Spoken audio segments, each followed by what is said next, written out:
مکتب میں پڑھانے والے علماء کرام سے میں مخاطب ہوں اور ائمہ حضرات سے بھی کہ دیکھیے آپ جس منصب پر ہیں نا وہ عہدہ بہت بلند مقام رکھتا ہے، بہت بلند مقام رکھتا ہے۔ آپ دنیاوی نظر سے اپنے آپ کو نہ دیکھیں۔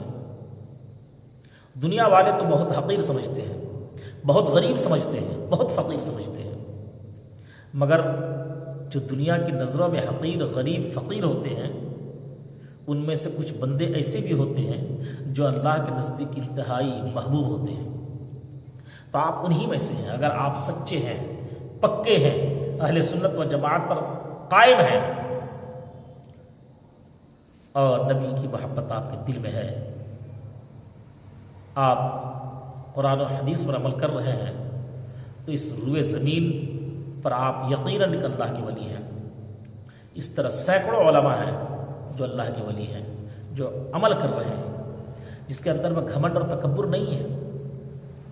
میں ایسے علماء کرام جو مکتب میں پڑھاتے ہیں، جو امامت کرتے ہیں، میں ان سے دست بستہ عرض کرتا ہوں آپ اپنے وقار کو ملحوظ رکھیں۔ مکتب میں پڑھانے آتے ہیں تو اچھے لباس پہن کر کے آئیں، داڑھی میں کنگھی کر لیا کریں، بالوں کو سنوار لیں، صاف ستھرا لباس پہن کر کے آئیں تاکہ بچے آپ کو دیکھیں تو وہ متاثر ہوں۔ وہ آپ کے لباس، آپ کے رہن سہن سے بھی متاثر ہوں گے، آپ کے علم سے بھی متاثر ہوں گے۔ آپ ایسی تعلیم دیجیے کہ بچے متاثر ہو جائیں۔ اس لیے آپ کا لباس اچھا ہونا چاہیے۔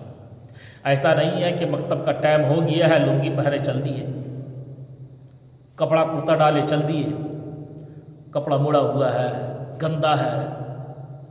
کبھی کبھی تو جلدی بازی میں کو آتے دیکھتے کہ ایک پائجامہ اٹھا ہوا ہے، ایک پائجامہ نیچے ہے۔ کیا مذاق بنا کر کے رکھا ہے؟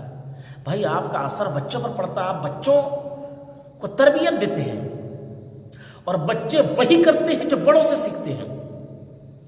اس لیے اندازہ کیجئے کہ آپ کی اہمیت کیا ہے۔ آپ جیسا کریں گے، آپ جو بتائیں گے بچے وہی سیکھیں گے، اور آپ کو جو کرتے دیکھیں گے، جیسا پہنتے دیکھیں گے، بچے اس کو نقل کرنے کی کوشش کریں گے۔ اس لیے آپ سے مؤدبانہ عرض ہے کہ مکتب میں باوقار انداز ہو کر میں جائیں، اچھے لباس پہن کر کے جائیں اور بچوں کو پڑھائیں، دل سے پڑھائیں، چوری نہ کریں، دل سے پڑھائیں۔ خدا کی قسم اس کا اجر ملے گا، بہت اجر ملے گا۔ خیال